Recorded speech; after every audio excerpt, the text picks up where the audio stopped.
أرهقتهم المداهمات وحملات التفتيش المتواصلة. يقولون إنهم مستهدفون من طرف بعض القوى السياسية ورجال الأمن في بلدة فندريل في إقليم كتالونيا، التي شهدت مواجهة بين مئات المغاربة وعناصر الشرطة الإقليمية إثر اعتقال شاب مغربي. قالوا لي إما تسكت دابا، إما تسكت دير راسك لتحت، إما تسكت إما نخرج هاد البيستولا نخشها لك في الراس ديالك. قالوا لأبي إنه مغربي حقير ولن يسمحوا له بمصاحبة أخي إلى المستشفى.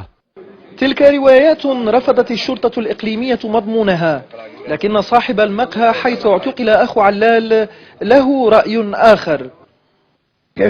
ما شاهدته هنا كان يقع أيام الدكتاتور فرانكو وكنا نلزم الصمت، لكننا لن نصمت الآن.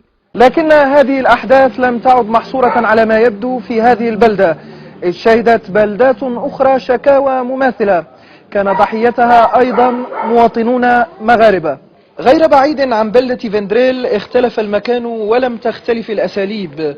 مداهمة أخرى للشرطة الكتالونية أتت على الأخطر واليابس في هذا المقهى الذي لم يسلم صاحبه من عنف رجال الأمن على حد تعبيره.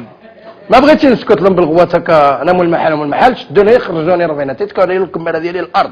باش حطيت قهوه باش غادي نريح كنصب الضرب، عطاني واحد هنايا هاد الضرب فين عندي شي جوج ضربات هذا مزرواطه ضربوني جوج دقات واحد مورا واحد، كندور هكا كيضربني واحد هنايا.